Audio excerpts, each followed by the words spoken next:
প্রিয় দর্শক, আপনাদের সবাইকে স্বাগত জানাচ্ছি মেট্রোসেম টু দ্য পয়েন্টে। সাম্প্রতিক বিষয় নিয়ে চ্যানেল আইয়ের বিশেষ আয়োজনে আপনাদের সাথে আছি আমি সানজিদা তন্নি। প্রধান উপদেষ্টা জাতির উদ্দেশ্যে 16 ডিসেম্বরের ভাষণে বলেছেন, এই বছরের শেষার্ধে কিংবা আগামী বছরের প্রথমার্ধে বাংলাদেশের নির্বাচন হতে পারে। নির্বাচন কি 2025 সালেই হবে? এই নির্বাচন নিয়ে বাংলাদেশের রাজনীতিতে কি ঘটছে, জনগণের প্রত্যাশা কি, সেই নিয়ে আজ আমরা আলোচনা করব। আলোচনার বিষয়বস্তু নির্বাচন কবে হবে। আলোচনার জন্য আজ স্টুডিওতে আছেন এম এ আজিজ, সিনিয়র সাংবাদিক, আছেন হাবিবুর রহমান হাবিব, বিএনপি চেয়ারপারসনের উপদেষ্টা। আপনাদের দুজনকে শুভেচ্ছা এবং স্বাগত জানাচ্ছি। এবং জনাব এম এ আজিজ, আপনার কাছে জানতে চাই, এই যে আমরা নির্বাচন নিয়ে অনেক কথা শুনছিলাম, 2024 সালের যে রাজনৈতিক পরিবর্তন হলো, তারপরে 25 সালে কি আমরা নির্বাচন পাচ্ছি? ধন্যবাদ আপনাকে। গতকাল নিউজে একটা প্রধান উপদেষ্টার সাক্ষাৎকার ছাপা হয়েছে। এর আগেও যেটা বলা হয়েছে এবং বিএনপির, বিশেষ করে বিএনপির তরফ থেকে যে প্রেশারটা তৈরি করা হয়েছে, তাতে আমার মনে হয় যে 25 সালের শেষে অথবা 26 সালের প্রথম দিকে নির্বাচন হবে আমার মনে হচ্ছে। তো আমি এইটাই বলবো, আর দেশে আমাদের যে পরিস্থিতি, তাতে নির্বাচনকে দেরি করাও ঠিক হবে না। কারণ সরকার রাষ্ট্র তো চালাতে পারছে না। আমার মনে হয় ইউনূস সাহেবের তিনি তো সারা বিশ্বে সে অনেক রাষ্ট্রপ্রধান, সরকার প্রধান তার বক্তব্য টাকা দিয়ে শোনে। এখন এই নির্বাচন, দেশটার নির্বাচন যদি উনি ঠিক মতো না করতে পারেন, তাহলে তার তো বিশ্বে তার সে আগের মতো সেই অবস্থা থাকবে না। সুতরাং আমি মনে করি উনিও নিজেও চাইবে যে এখন যে পরিস্থিতি এবং তার অন্তর্বর্তীকালীন সরকারের উপদেষ্টাদের যে অবস্থা এবং ছাত্রদের যে অবস্থা, উৎপীড়ন, এক একজন এক এক কথা বলে, মনে হয় যার যার মতো শেষে কথা বলে। এইসব করলে আরও মেলাইন করা হবে। এই ইলেকশন নিয়েই তো এক একজন এক এক কথা বলছে। আর্মি চিফ একবার, উপদেষ্টা একবার, এক একজন এক একবার বলছে না। তো এখন বোধহয় কিছুটা শেপে আসছে। এখন যে নির্বাচনের যে বিষয়টা আসছে আলোচনায়, সেটা হলো ছাত্ররা কি সংগঠন করবে কিনা। আমার ধারণা আগামী মাসে ছাত্রদেরও সংগঠন হবে। আমি যেখানে বারবারই বলি যে দেখেন, বাংলাদেশে কিন্তু শক্তিশালী দল, বিরোধী দলই বলবো, যে জাসদ হয়েছিল। এই জাসদের যারা যুবক শ্রেণী ছিল, তারা কিন্তু স্বাধীনতা সংগ্রামের পুরো সময়টা ট্রেনিং প্রাপ্ত এবং খুবই লড়াকু।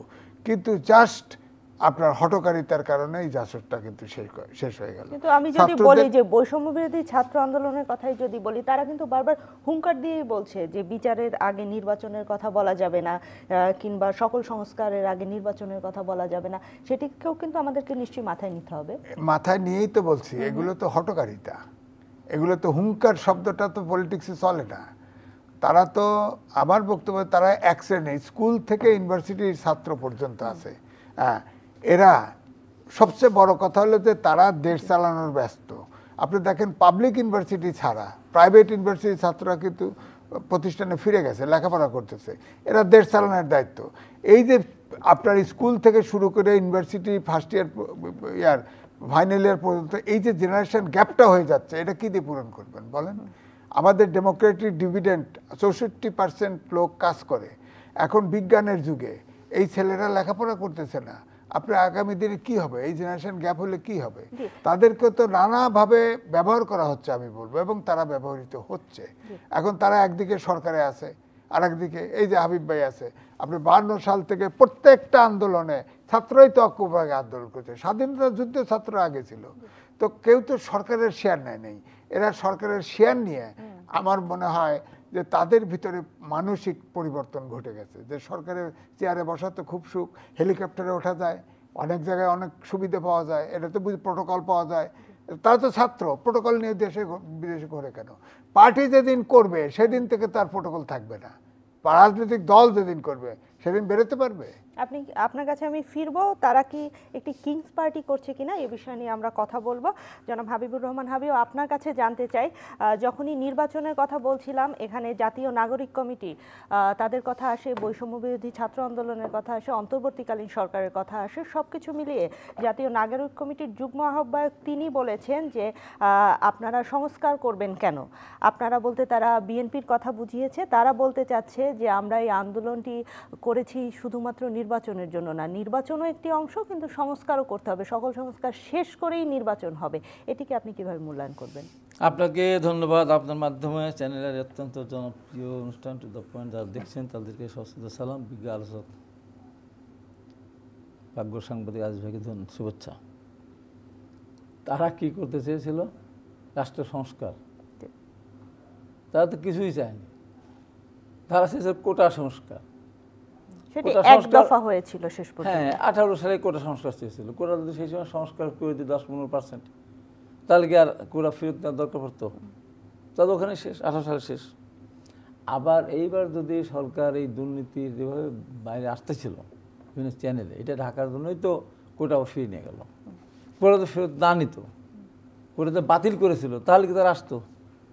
একটা আমরা তো 90 সাল থেকে আন্দোলন করেছিলাম বা বিভিন্ন এইতে দীর্ঘদিন আমরা আন্দোলন করেছি একটা নির্দিষ্ট কজকে সামনে রেখে। এই তো কিছু না, এই তো সংস্কার হলো না, সংস্কার কোটা বাতিল করে দিল, খুশি, চলে গেল সব। আবার যদি কোটা না নিয়ে আসতো তাদের মাঠেই নামতো না। যে রাষ্ট্রীয় সংস্কার করার জন্য চিন্তা করলো কবে?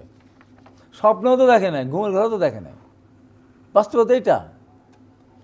প্রথম দিকেই যদি সরকার এই গর্তব্য না করতো, গর্তব্য এই শব্দটা বললাম এই কারণে, তাদের ক্ষমতাটা ছিল দৈত্যের সমান, বিকজ মনে করতো যদি প্রথমে যদি পূর্ণাঙ্গ রায় দিত প্রথম দিনেই, এই আমার রায় 7% মুক্তিযোদ্ধা, 5%, 2% অন্য অন্য, ঘরে ফিরে যেত, তার মানে থাকতো। তারা তো বারবার সরকার দেখা করতেছে, সরকার বসে নাই, সরকার পাত্তা দেয়নি। সরকার পাত্তা দেয়নি যে তাদের সাথে বলবো না, সরকার ছাত্রলীগ দিয়ে পুলিশ দিয়ে পিটিয়ে ঘরে উঠিয়ে দেবো। এখনকার তাদের এই মন্তব্য, এখন তো তাদের এই তারা যা চাই নাই তা এখন তারা বলে আমরা এটা চেয়েছি, তারা তো চাই নেই। তাদের কোটা 7% যদি ওটা দিয়ে দিত, প্রথম দিনে দিয়ে দিত, তাহলে তো মাঠে থাকতোই না, চলেই যেত। তারপরেও যখন তাদের হারুন, ডিবি হারুন অত্যন্ত অসম্মানজনক তাদের ধরে নিয়ে গিয়ে খারাপ ভাষায় মানে হারুনের হোটেলে ভাত খাওয়ালো। ভাত খাওয়ানোর পরে যাদেরকে ধরে নিয়ে গেছে তাদের কাছে সিগনেচার নিল, জোর করে নিয়েছে। তারা বললো আমরা এই ভাঙচুর, অগ্নিসংযোগ এই সমস্ত সাথে আমরা নেই, আমরা আবার এই আন্দোলনের সাথে থেকে আমরা এখন আপাতত সম্পর্ক আমাদের রাখতে চাচ্ছি না। বাইরে যে কজন ছিল তারা তখন এটার সাথে দ্বিমত পোষণ করলো। আর যখন এই অবস্থায় গেল তখন এই যে বিশেষ করে বিএনপিপন্থী এবং সরকার বিরোধী যে আইনজীবীরা ছিল তারা ওই দিন মাঠে নেমেছিল। ওই দিন তারা মাঠে নামলো, তো আন্দোলন আবার ঘরে ঢুকে যায়। তারা মাঠে নামলো, বিশ্ব শিক্ষা চলে আসলো। আমরা এই আন্দোলনের প্রেক্ষাপটটা জানি, তারা এখন বলতে চাচ্ছে যে তারা কিছুই চায়নি, রাজনৈতিক দলকে তারা বিশ্বাস করে না। না, তারা কি, তারা কে, তারা কারা?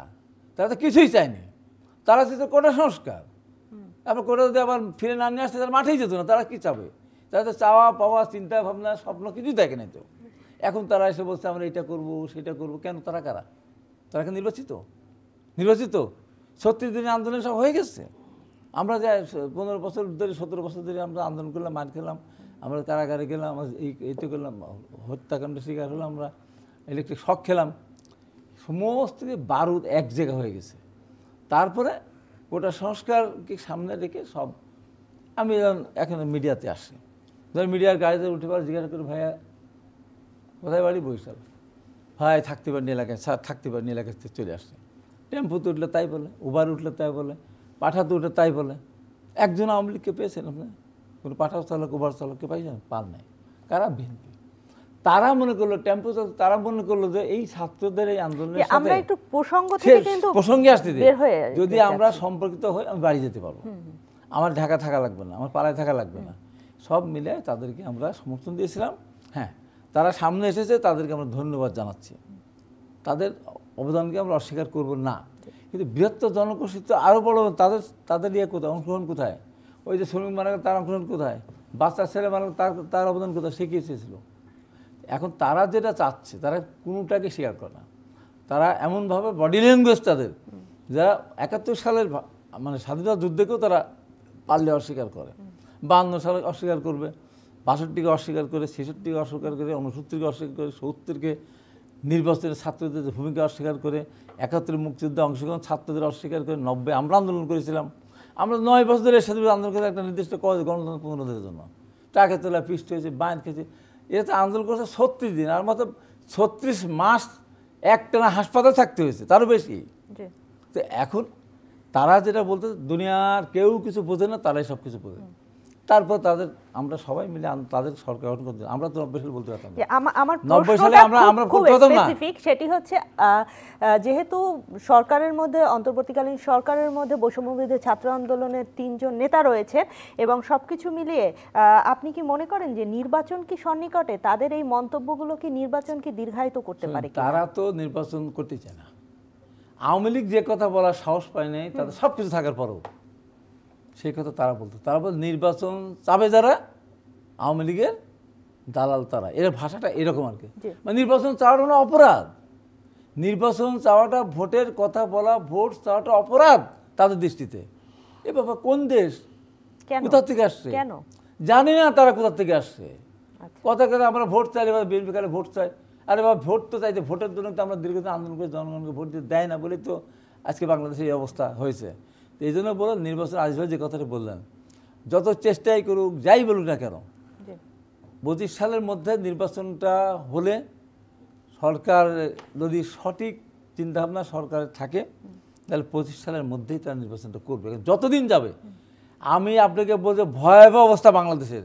আমি 2টা কলেজের সভাপতি, ওই যে গভর্নিং বডির সভাপতি, আমি চিন্তা করতে পারেন, একটা ছাত্র নয়, সেখানে 2 জন টিচার, 6 জন শিক্ষক, 2 জন ছাত্র। এই ভয়াবহ অবস্থা বাংলাদেশে চলছে। কোথায় নিয়ে যাচ্ছে দেশটাকে? আসবে যেটা বললেন, আন্দোলন করলে ছাত্ররা কোটা মেধার জন্য।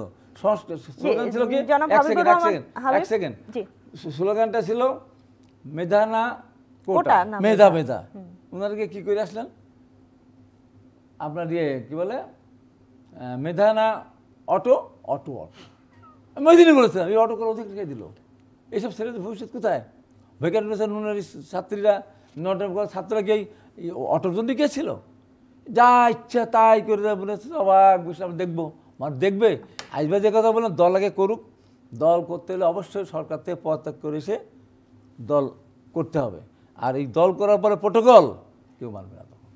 অসংখ্য ধন্যবাদ জনাব এম এ আজিজ। আপনার কাছে জানতে চাই, এই যে আগের প্রশ্নটাই ফিরে আসি, অনেকে বলছে, বিশেষ করে বৈষম্যবিরোধী ছাত্র আন্দোলনের নেতারা বলছেন যে আমরা রাজনৈতিক দলগুলোকে বিশ্বাস করি না। বলার পিছনে একটা কারণ রয়েছে, কারণ হচ্ছে রাজনৈতিক দলগুলো জনগণকে নিয়ে কাজ করতে হয়।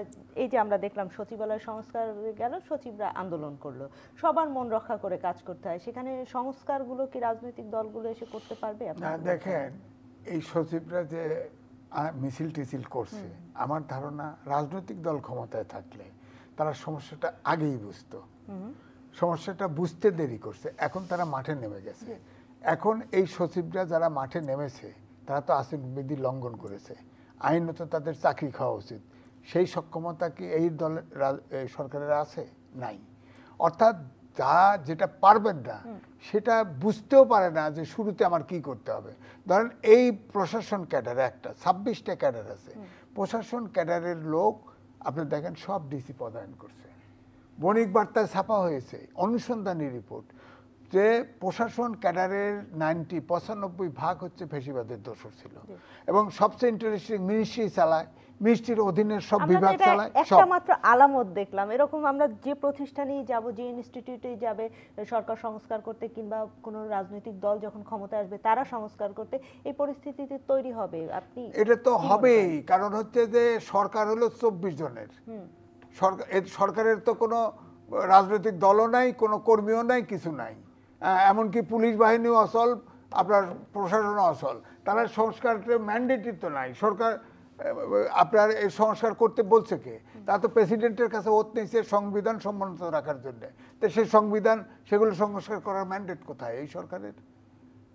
বলেন, একটা নিজেরা বসাইছে বিচার বিভাগ, সেখানে প্রেসিডেন্টের এক ধারায় বলছে যে সরকার বৈধ কিনা, দিয়ে দিচ্ছে একটা সার্টিফিকেট, বৈধ, বাস চলছে। সরকার তো সংস্কারের ম্যান্ডেটই নাই। যারা রাজনৈতিক নির্বাচিত হবে, ধরেন এরা সংস্কার করলো, ধরেন করলো, এখানে কিন্তু রাজনৈতিক দল সংস্কারের বাইরে রয়ে গেছে, তাদের প্রতিনিধি আছে? নাই তো।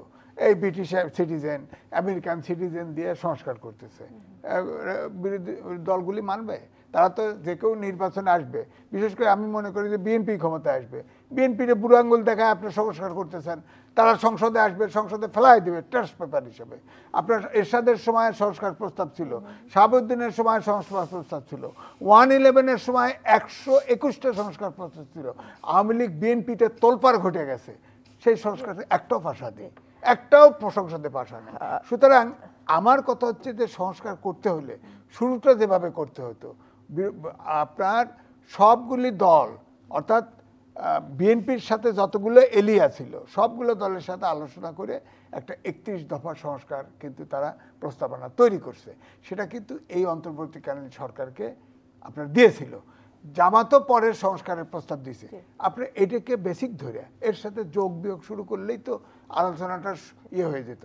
এখন রাজনৈতিকবিদদের দূরে রেখে আপনারা ছাত্রদের দাবি, ছাত্ররা কি ওই যে হাবিব ভাই বললো, তো এরা তো ছাত্র, এদের তো স্কুলে ক্লাসে থাকার কথা, এদের দাবি কি, এদের ম্যান্ডেট কি, এই সরকার এই হইব ওই হইব। জনগণ দেশের মালিক, যে সংবিধান অনুযায়ী এই সরকার চলছে সেই সংবিধানের 7 অনুচ্ছেদে বলা আছে দেশের মালিক জনগণ। আমি সম্মতি দিছি, আপনারা 3 জন কেউ সম্মতি দিছি, তারা সংস্কার প্রস্তাব চায়, অমুক চায়, তমুক, যা কিছুই চাক না কেন আমার সম্মতি আছে, জনগণের সম্মতি আছে, সরকারের প্রতিও সম্পত্তি নাই। সরকার যেটা বলে গণ অভ্যুত্থান এটাই আকাঙ্ক্ষা, এটা তো করলে তো হবে না, দেশ তো না। আপনি এই রাষ্ট্রপতির কাছে ওত নিয়েছেন সংবিধান সম্মানিত রাখার জন্য, আপনি বাইরে যাচ্ছেন কোন ম্যান্ডেটে বলেন? সব তো এমনিতেই ইলিগাল। আবার রাজনৈতিক দল যেটা ক্ষমতায় আসবে তারা তো ইলিগাল। অন্তর্বর্তীকালীন সরকারকে ইলিগাল বলছেন?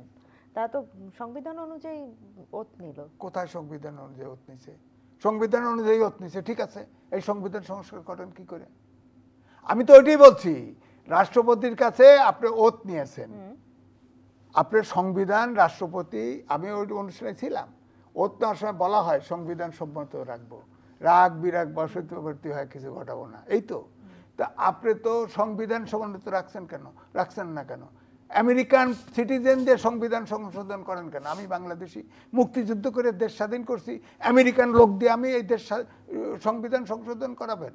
আর আমেরিকান ছাত্ররা কইতেছে আপনার 26শে মার্চ মানি না, অমুক দিন মানি না, 16ই ডিসেম্বর মানি না, সংবিধান কবরে পাঠায় দেব, সেই সংস্কার আমরা মানব?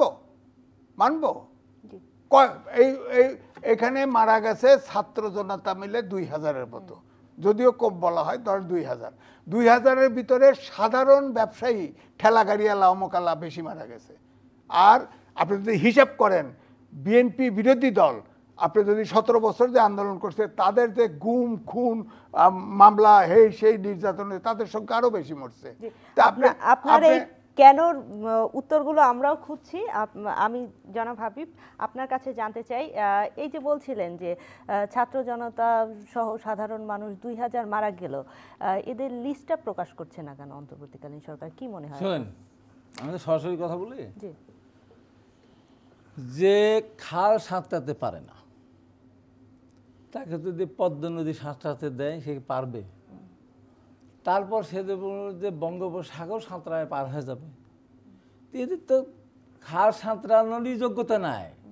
আজ পর্যন্ত একজন দুর্নীতিবাজ, একজন টাকা পাচারকারী তাদেরকে ধরতে পারে না, তো তারা কি সমুদ্র সাঁতরায় পার হয়ে যাবে? তাদের তো সমুদ্র সাঁতরানোর অভিজ্ঞতা নেই, আপনারা তো কোনো অভিজ্ঞতা নেই। একাধিকবার বাংলাদেশের ক্ষমতায় ছিলেন, আপনারা একাধিকবার বিএনপি বাংলাদেশের ক্ষমতায় ছিলেন, আপনাদের তো সমুদ্র পাড়ি দেওয়ার সেই সক্ষমতা রয়েছে। আমি যদি ছাত্রদের কথাও বাদ দেই, গত পরশুদিন মিজানুর রহমান আজহারি, তিনি সম্ভবত জামাতের সাপোর্টার, জামাতের একজন বক্তা, তিনি বলেছেন একদল খেয়েছে আর একদল খাবে, খাওয়ার জন্য রেডি আছে, বিএনপিকে উদ্দেশ্য করেই বলেছে। উনি কোথায় ছিলেন? আর দুদিন পরে আমি বলি, কালকে যখন এই কথা আসবে না, পরশু দিন তো বলবে স্বাধীনতা যুদ্ধ কোথায় ছিলেন আপনারা সাহেবরা, কোন সেক্টরে যুদ্ধ করেছেন, কোন সেক্টরে মুক্তিযুদ্ধ করেছেন, মুক্তিযুদ্ধ নাম্বার কত? বড় বড় লাফালাফি করলে হবে? আজহারি সাহেব বাইরে থেকে এসে ইসলামিক ওয়াজ করতে গিয়ে এখন জামাতের ভোট চাচ্ছে, জামাত ইসলামী জালসা করে আমি আজকে বলে দিচ্ছি, আমি বিএনপি নেতা করে এত করে বলতেছি, তোমাদের টাকা, তোমাদের পয়সা, তোমাদের জনগণ, জামাতের ভোট চাচ্ছ ওখানে।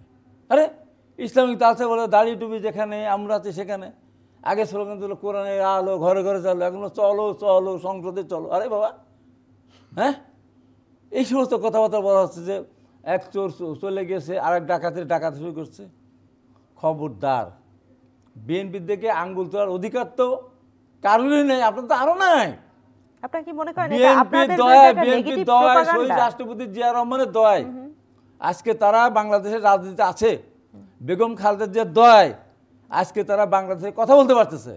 আজকে তারা বিএনপির দিকে আঙ্গুল তোলে। হ্যাঁ, এত বড় সাহস! মানুষ একবার খেপে গেলে মানুষ কিন্তু সেদিন আর ওই কিছু মানবে না। আপনি স্বাধীনতা যুদ্ধের বিরোধিতা করবেন, আবার এখন এসে আপনার পতাকা মানবেন না, আবার স্বাধীনতা যুদ্ধকে বলবেন ওরা হলো কী বলে গণ্ডগোলের বছর বলবেন। আবার এদের সাথে 26শে মার্চ মানেন না, 72 সালের সংবিধান শুনে ফেলে দেন। অধিকার কে দিল আপনাদেরকে? কে দিল? কোথায় পেলেন অধিকার? এত সহজ?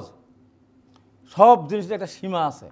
আমি বলতে চাই না কারোর বিরুদ্ধে, বলতে চাই যে এখনও কিন্তু সমস্যা কেটে যায়নি। আজিবাজ যে কথা বলে কে আছে আপনার সাথে? আপনারা এই যে সমস্ত প্রশাসনের সব লোক আপনারা নিজেরা নিয়োগ দিচ্ছেন, এই করছেন, কারা? আপনারা কারা? আন্দোলন আমরা সবাই করেছি। ছাত্ররা আমাদের ভালোবাসার আদরের ধন। তারা যদি আজকে গিয়ে এই যে সমস্ত ভাষা, বডি ল্যাঙ্গুয়েজ যেগুলি আমরা দেখি, এটা সত্যি দুঃখজনক। এমনিই তো ধ্বংস হয়ে গেছে। আওয়ামী লীগ তো 15.5 বছর দেশটাকে ধ্বংস করে দিয়েছে। আমি যদি কলেজের এই সমস্ত ইতে না যেতাম, আমি আর কি স্কুলে ঢুকবো না, বুঝতে পারতাম না কী হচ্ছে নাকি দেশে। সেদিকে কোনো খেয়াল নাই। খালি মুখে সংস্কার করব, নির্বাচন করব, সংস্কার, তারপর নির্বাচন। মানে সংস্কারের আগে নির্বাচন চাইলে অপরাধ।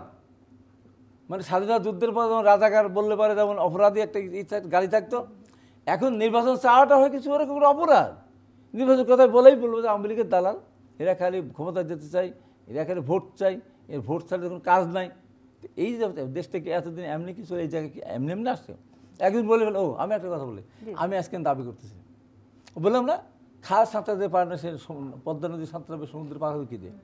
আমরা জানতে চাই 5ই অগাস্ট আমাদের জানা শোনা কথা, মানুষের বলা কথা, পত্রিকা নিউজের কথা, যে 650 মতো আওয়ামী দুর্বৃত্তরা, এমপি, মন্ত্রী, বিভিন্ন পর্যায়ের লোকেরা ক্যান্টনমেন্টে আশ্রয় নিয়েছিল। তারা কোথায় গেল? তাদের সেই তালিকা প্রকাশ করতে হবে। এই তালিকা যারা প্রকাশ করতে পারেন না, যারা শহীদ হলেন এই আন্দোলনে, এই কয়টা লোক কে শহীদ হলো সেই তালিকা করতে পারেন না, যারা আহত হলো মুখে বলতে 20,000, 30,000, হতে পারে 40,000, সেই তালিকাটা 5 মাস হয়ে গেল, আপনি প্রকাশ করতে পারতেছেন না। আর আপনার সংস্কার করেন 100 বছর তো সংস্কার শেষ করতে পারবে না। কী সংস্কার করুন? কোথায় সংস্কার করুন বলেন? আমরা তো 31 দফার ভিতরে আমাদের নেতা ভারতেছিলাম তারেক রহমানের নেতৃত্বে আমরা সমস্ত রাজনৈতিক দলগুলি একটি পরিষ্কারকে সংস্কার প্রস্তাব দিয়েছিলাম। প্রধানমন্ত্রী রাষ্ট্রপতির ভিতরে ক্ষমতার ভারসাম্য বজায় রাখবে, একই ব্যক্তি দুইবার থাকতে পারবে না। এই যে তারপর ভাই যেটা বললেন, যেদিন সংবিধান সংস্কার করার জন্য কাকে দিল? ওই যে আমেরিকান নাম কি? আলী রিয়াজ।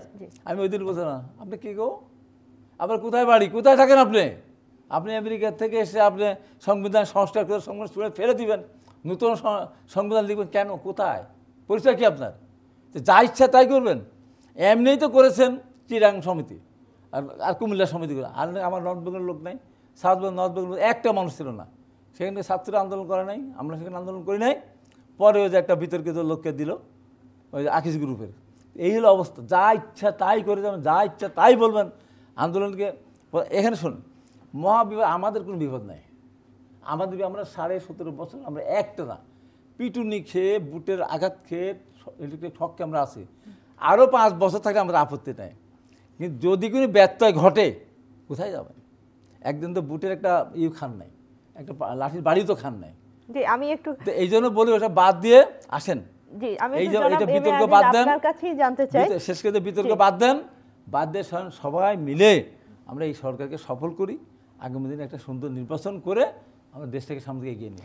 সরকারকে সফল করার প্রশ্ন যেখানে আসে, সেখানে ডক্টর কামাল হোসেন তিনি বলেছেন, অন্তর্বর্তী সরকারকে যৌক্তিক সময়ে দেয়া রাজনৈতিক দল এবং জনগণের দায়িত্ব।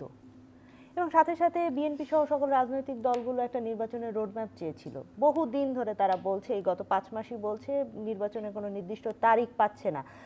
আপনার কি মনে হয় এই তারিখটি কেন আসছে না? তারিখ মোটামুটি ভাবে এখন দিয়ে ফেলছে, কারণ তারা বুঝছে, কারণ বিদেশি কয়েকটি বড় বড় প্রতিষ্ঠান কিন্তু রিপোর্টও করেছে, আমাদের দেশে পত্রিকায় ছাপা হয়েছে, যেমন আন্তর্জাতিক ক্রাইসিস গ্রুপ। তারা বলছে জনগণের প্রত্যাশা যদি আপনারা পূরণ করতে না পারে এবং তাহলে দেশ আগের জায়গায় ফেরত যাবে এবং সেনাবাহিনী ক্ষমতা নিয়ে নেবে, পরিষ্কার বলে দিছে। এখন কি ইউনূস সরকার কি ফাইনালি সমস্যার প্রত্যাশা তো পূরণ করতে পারতেছে না? এই যে আপনি করলেন, আজকে পত্রিকায় ছাপা হয়েছে 33টা না 31টা অর্গানাইজেশন অলরেডি দাবি দেওয়ার নামছে, হ্যাঁ, কিছুই করতে পারতেছে না। সমস্যা তো অন্ত নাই, বাজার ব্যবস্থাপনা নাই, আইন শৃঙ্খলা বাহিনী ঠিক হয় নাই, ব্যবসা বাণিজ্য নাই, বিনিয়োগ নাই, সব স্থবির। এবং প্রফেসর ইউনূস সারা বিশ্বে সমাদৃত, আন্তর্জাতিক যত অর্থলগ্নি প্রতিষ্ঠান আছে সবাই আপনার ইউনূস সাহেবের কাছে বসলেই টাকা দিতে চায়, টাকা তো একটা আসে নাই এখনো। অ্যাসুরেন্স পাইছি, টাকা নেই। হ্যাঁ, এখন বলা হচ্ছে যে বাংলাদেশ ব্যাংকের অন্তর্বর্তীকালীন সরকার ক্ষমতা নেওয়ার পর আমরা যে 1000 কোটি টাকার কথা শুনেছিলাম বন্যার সময়ে, সেই টাকাটা কি এসেছে? বন্যার না, আমরা কোনো টাকা এখনো দেখি নাই। বলা হচ্ছে রিজার্ভ হাত না দিয়েই আমরা লোন শোধ করেছি। প্রবাসীরা অকাতরে টাকা দিচ্ছে, আমাদের গার্মেন্ট যাই হোক, দেখা গেছে এত সংকটের মধ্যেও কোনো প্রণোদনা না দিয়েও কিন্তু গার্মেন্টসের এক্সপোর্ট কিন্তু বাড়ছে। কৃষি আমাদের যে জিডিপিতে যে কন্ট্রিবিউশন, আপনি দেখেন কৃষি কিন্তু এখনো কম হয়নি। এটা হলো বাজার ব্যবস্থাপনার অভাবে আপনার পণ্যমূল্য বেড়ে গেছে। আর সিন্ডিকেট, ফ্যাসিস্ট সরকার যে সিন্ডিকেট করে গেছে, এই সিন্ডিকেটে হাতে দিতে পারে নাই, কিছুই করতে পারে নাই। সুতরাং এই সরকার নিজেরাই বুঝতেছে হয়তো, বিশেষ করে আমি তো বলবো যে অবশ্যই ডক্টর মোহাম্মদ ইউনূস বুঝেছেন যে এই কাজটি ওনার না, কারণ 111-এর সময় তিনি কিন্তু রাজনীতি করতে চেয়েছিলেন, দল করতে চেয়েছিলেন, নামও ছিল তার গণশক্তি। সেটি আবার সাম্প্রতিক সময় তিনি বলেছেন যে এয়ারপোর্টে যেতে আসতে সাংবাদিকরা আপনারা প্রশ্ন করতেন দেখে তিনি একটি দলের কথা বলেছিলেন। না, বলেছিল না, আমি এটা রিপোর্টও করছি, লিখেছি। তিনি বলেছিলেন এবং শেষ পর্যন্ত তিনি বলেছিলেন এই কাজ আমার না, এই কাজ আমার না। এবং আমার বক্তব্য হচ্ছে এই কাজ আমার না আবার যাতে বলার প্রয়োজন না পড়ে, উনি দ্রুত সব পার্টিকে নিয়ে রাউন্ড টেবিল বসে রাজনৈতিক দলগুলোকে কনফিডেন্সে নিয়ে আপনার নির্বাচন দিয়ে ওনার দায়িত্ব। ছোট করে আপনার কাছে শেষ প্রশ্ন, সংস্কার কমিশনগুলোর মধ্যে এক ধরনের তোড়জোড় আমরা দেখতে পাচ্ছি, তারা রিপোর্ট দিবে, এক ধরনের তারিখ দিচ্ছে, সবকিছু মিলে আপনি মনে করছেন কি নির্বাচন কি সন্নিকটে? দেখেন, নির্বাচন সংস্কার কমিশন রিপোর্ট দিলেই তো ফাইনাল হলো না, এটা তো রাজনৈতিক দলগুলোর সাথে আলোচনা হতে গেলে এটা সমাধান হতে হবে, একমত হতে হবে। রাজনৈতিক দল তো এই সংস্কারের মধ্যেই নাই। হ্যাঁ, আমার ওই যে ওনার বাড়ি পাবনা, আমার বাড়ি পাবনা, আমার পাবনার একটা আমার সাথীর ভাষা আছে, আমার কাম আমি করবো তো খালি হুনে আইলবো।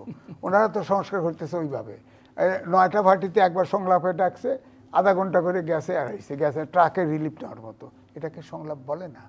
রাজনৈতিক দল সবগুলোকে ধরেন, আমি উদাহরণ দিই, বিএনপি বলতেছে ওয়েস্টমিনিস্টার সিস্টেমে নির্বাচন, অর্থাৎ যে পদ্ধতিতে আমাদের নির্বাচন হয়। জামাত বলছে আনুপাতিক হারে নির্বাচন। এখন ধরেন দুই দল একমত হলো না, কি সমাধান হলো? হলো না তো। তাহলে আবার ওই এটা তো সংবিধানে ঢুকবে, তাহলে সংবিধান বাদ, সংস্কার হলো না, তাহলে নির্বাচন।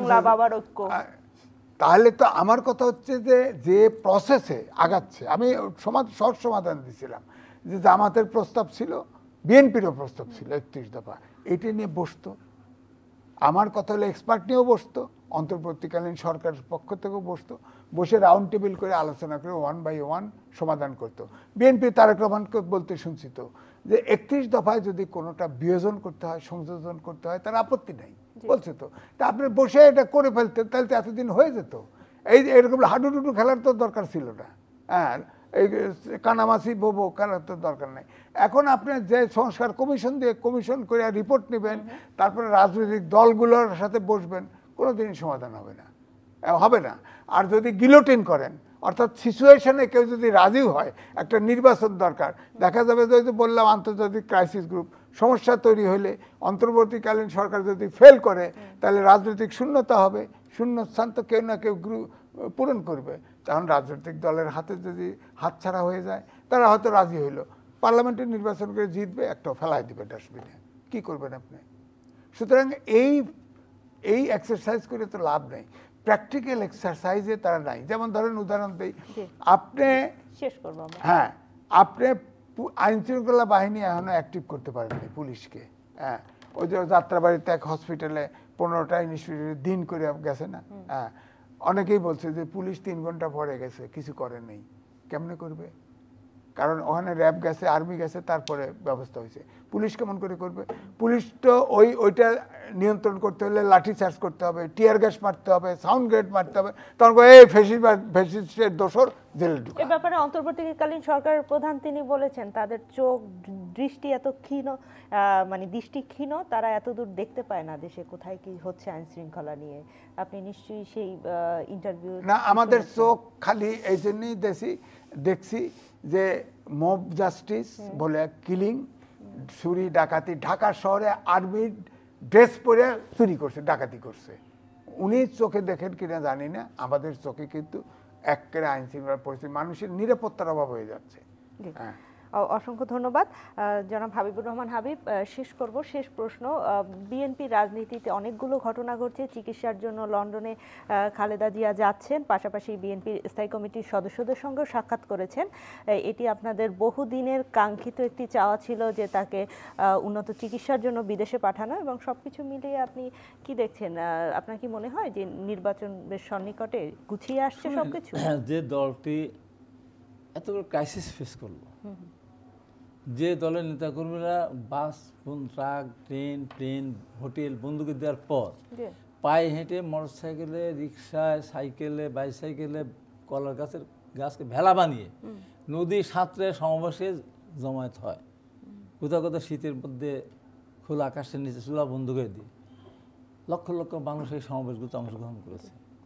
সেই বিএনপিকে নিয়ে কথা বলা হচ্ছে, পাশাপাশি বলা হচ্ছে কি ম্যাডাম খালেদা জিয়া ভান করছেন, উনি অসুস্থ নাম, উনি বিদেশ যাচ্ছেন না, এখন যাচ্ছেন না কেন? একবার ভাবলো না যে একটা মানুষ অসুস্থ, তাকে ফ্লাই করতে হলেও তো তার শারীরিক কিছুটা তার সুস্থতা হওয়ার দরকার। আমরা বারবার বলেছি ওনার শারীরিক সুস্থতা ফিরে আসলেই উনি ফিরে যাবেন, ইনশাল্লাহ আগামীকাল উনি যাবেন। মানে তার কোনো আসে না কেন? আরে তার মামলা তো এখনও চলমান, এখন তার মামলা আছে তো, সব মামলা প্রত্যাহার হয়নি। তার কোনো না, এখন আসবে, মামলা নিয়ে আসবে, আর ওখানে এসে জেলখানে ঢুকে যাবে, আর জেলে না গেলে বলে যে দেখো মামলার আসামি হয়ে জেলে গেল না। অবশ্যই তারেক রহমান ইনশাল্লাহ চলে আসবেন, তখন কি বলবে? ওই সে চাকরি লেখাপড়া আমরা জানি যে বিএনপির উপর অনেক অত্যাচার হয়েছে, মামলা হয়েছে, কিন্তু কেউ এখনো দেখেন মন্তব্য করছে যে যারা একটা ট্রাক সরাতে পারে না তারা কিভাবে দেশ সংস্কার করবে? ট্রাক সরাতে পারে না, ও কতদিনই কত ট্রাক সরাতে পারে না। এখন আওয়ামী লীগ পারছে, আওয়ামী লীগ প্রত্যেক কিছু বলতো না, প্রতিদিন আওয়ামী লীগ বলতো না যে নালিশ পার্টি এরাই পারে না, সেই পারে না। এখন তো একটা খুঁজে পাওয়া যায় না। বিএনপি মাঠে ছিল, ট্রাক সরাতে পারে না, বিএনপি মাঠে ছিল, কিন্তু যারা এই সমস্ত সমালোচনা আওয়ামী লীগে করতো না, তারা আমরা দেখি 15 আগস্টের পর একজনও লাশটা 32 নম্বরে 36 ঘন্টা পড়েছিল, কেউ দেখতে যায়নি, প্রতিবাদ করেন। আমি প্রথম প্রতিবাদকারী এবং আমি প্রথম নির্যাতিত ব্যক্তি 15 আগস্টে। তো একদিন বলতাম আমি যে আমি তো সেই ব্যক্তি। তো এখন যারা এখন বলতেছে না, এই যারা আমাদের উপলক্ষ করে বলতেছে না, 2 দিন পর কী অবস্থা হবে ওনারা বুঝতেছেন? আমি বলি আওয়ামী লীগ তো ধরেন একটা তামাশা করেছে জাতি এখানে নিয়ে, এনারা আমাদেরকে নিয়ে মস্করা করতেছে। ওনার কারা? যারা একদিন একটা মিছিলে গেল না, লাঠি টিয়ার সেল খেলো না, লাঠি ফেলাই খেলো না, কারাগারে গেল না, মামলা হলো না, জেলে গেল না, তারা এখন সব ক্ষমতার কেন্দ্রবিন্দুতে এসে মনে করছে আমরাই সব। ওই 23 বছরে 53 বছর রাজনৈতিক দল কিছুই করতে পারেন। তা আপনি কী করছেন? আপনি কী করলেন? একটা মানুষ আজকে পর্যন্ত ধরতে পারলেন না, একটা বিচার করতে পারেন না, কয়জন হিসাবটা দিতে পারতেছেন না। ওইসব হিসাব বাদ দেন, আহতদের হিসাবটা দেন না কেন? শহীদদের হিসাবটা দেন না কেন? ওদের পাশে দাঁড়ান না কেন? ওদের মামলা প্রত্যাহার করে নেন না কেন? আমাদের মামলাগুলো সব রাজনৈতিক মামলা। আমার মামলা এখন, আমি তো প্রথম এই দেশে বিগত সরকারের আমলে সর্বপ্রথম সাজাপ্রাপ্ত ব্যক্তি হলে আমি, তার নাম হাবিব। আমার মামলা এখনও প্রত্যাহার হয়নি, এখন আমার কোর্টে যেতে হয়। গেলাম, তারপরে আমাকে আমি দিল না, আমার সাজা মামলাটা শেষ করলো না। উনি বললেন আপনি তো হাওয়া ছাত্রলীগ, হ্যাঁ, তারপরে চিনি। তারপরে বললো যে না, আগামী দিকে আসেন। এই যে আমাদের সাথে মস্করা করতেছে, লক্ষ লক্ষ মামলা আমাদের হয়েছে, মামলাগুলো প্রত্যাহার করতে পারে না, প্রজ্ঞাপন দিয়ে বা একটা যে কোনো একটা প্রত্যেক সব মিথ্যা মামলা প্রত্যাহার করতে পারে না। ওনার মামলা সবগুলো প্রত্যাহার হয়ে গেল, ওনার কর্মচারীরা ওনারা মিথ্যা মামলা করেছে, ওনাদের দাবি দানে মামলা করেছে, ওনাগুলো প্রত্যাহার হয়েছে না। তার এই কাজটা তো আওয়ামী লীগও করেছে। মহানির্বাচনের সরকার, বিগত সরকার প্রধানমন্ত্রী 15টা মামলা হয়েছিল, বেগম খালেদা আমার 4টা না 5টা হয়েছিল, ওনার মামলা সব প্রত্যাহার হয়ে গেল। বেগম খালেদার মামলা আইন উপদেষ্টা আসিফ নজরুল তিনি বলেছেন যে আপনাদের বিরুদ্ধে যে মামলাগুলো আছে, সেটা তো তারেক রহমানের বিরুদ্ধে যে মামলাগুলো আছে সেগুলো মিথ্যা মামলা, সেগুলো আমাদের নামে কি সত্যি মামলা? আমার মামলা তো আমাকে টকশো থেকে ধরে নিয়ে গেল। আমি তো চ্যালেঞ্জ করব, গাড়ি পড়ে নাই, গাড়ির মালিক নেই, চ্যাসিস নাম্বার নাই, নাম্বার প্লেট নাই, কিচ্ছু নাই। আমার সাধারণ দিল 15 জন সাধারণ ভাইরা সিনিয়র 15 জনকে 4 বছরকে জেল, প্রথম সাজাটা আমাকে দিয়েছে। তো এই যে সমস্ত আমাদের সাথে করে নিয়ে কেউ যদি বাংলাদেশের মানুষকে, আওয়ামী লীগ যে ভাষা ব্যবহার করতে পারেনি এত করবে, এরা কিন্তু তার চেয়ে খারাপ ভাষা বিএনপির সাথে ব্যবহার করতেছে। আমি ওই জন্য টকশোতে বলেছিলাম একজনকে যে জিব্বা কেটে ফেলা করতে, আমি এখন বল না, আমি 98 সালে মেজর রফিকের জিব্বা কেটে কোথায় খাওয়াই দিতে বলছিলাম। এনি সম্বন্ধে যখন বললো সে গুলিগত উদ্যত হয়েছে, যেখানে পুলিশ টিয়াশাল মেরেছে জাতিসংসদে, সেখানে আমি জেলখানা বেরিয়ে আসার পরে ম্যাডাম এখানেও বসছি যে এরপর যদি কেউ বলে ম্যাডাম খালেদা যে তুমি টাকা চুরি করে খেলে, তার জিব্বাটা কেটে ফেলা হয়। একজন বলতেছিল আমিও, বলেন তো আপনি বলেন বলেন বেগম খালেদা তুমি টাকা চুরি করে খেয়েছে। আমি তো আগে ওই বেগম খালেদা যে শাস্তি তার বিরুদ্ধে কথা বলে কারাগারে গিয়েছিলাম, তাই বলি আজকে আমাদের অনুষ্ঠান সেইভাবে শেষ করতে চাই। এখনো মহা বিপদের মধ্যে আমরা আছি। আর বাংলা দেখেন না, রিপাবলিক বাংলা দেখেন না, আমি তো টকশো করি ওদের সাথে মাঝে মধ্যে। এই যে ষড়যন্ত্র এখনো এক রন্ধে রন্ধে এই অবস্থা চলতে থাকে, দেশটা সামনে আগে তো আপনি বললেন 1000 বাংলার বাজেট করতো, 7 লক্ষ কোটি টাকা বাজেট, আর 1000 কোটি টাকা এখন পর্যন্ত সাহায্য আসলো কিনা সেটা আমরা জিজ্ঞাসা করতে চান। আজ পর্যন্ত একটা নতুন ইনভেস্টমেন্ট হয়েছে, কেউ আসতে কেউ এগিয়ে এসেছে আমি একটা শিল্প কারখানা করবো, এই অবস্থায় কেউ আসবে? এটা অনিশ্চিত। এটা অনেক কচুর পাতার উপর পানি থাকে, ভালোই দেখা যায়, টলমকর বাতাসে নড়ে গেলে শেষ। এখন বর্তমান সরকার আন্দোলনের ফসল সবাই মিলে তাদেরকে আমরা সরকার করতে দিয়েছি, তার মানে এই না চিরদিনের জন্য দিয়েছি, তা তো না। আপনার নির্দিষ্ট যৌক্তিক সময়ের মধ্যে আমরা বলেছি 25 সালের মধ্যে আপনি এই বছরের মধ্যে আপনার নির্বাচন দেন, দল যদি আপনারা করতে চান করেন, কোনো আপত্তি নাই, সরকার থেকে বেড়ে যান, বেড়ে দল করেন। যদি প্রধান উপদেষ্টা দল করতে চান তাতেও আমার আপত্তি নেই, করেন, দল করেন, আরেকজনকে দায়িত্ব দেন। দল ক্ষমতায় থেকে দল করবেন আর আমরা ট্যাক্স দেবো, পয়সা দেবো, এই দেবো, সেই দেবো, টাকায় দেবো, তা হবে না, দন্ত না করে না।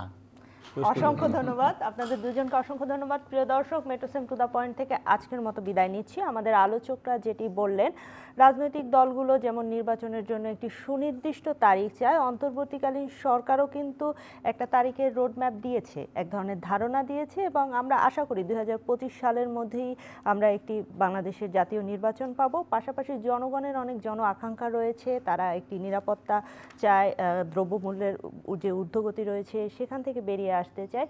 এই প্রত্যাশাগুলো নিশ্চয়ই অন্তর্বর্তী সরকার পূরণ করবে, এবং পাশাপাশি বাংলাদেশের রাজনৈতিক পরিস্থিতিতে কি ঘটছে সেদিকে তো আমরা খেয়াল রাখছি। আপনারা সবাই ভালো থাকবেন, আপনাদের সবার জন্য অনেক অনেক শুভকামনা।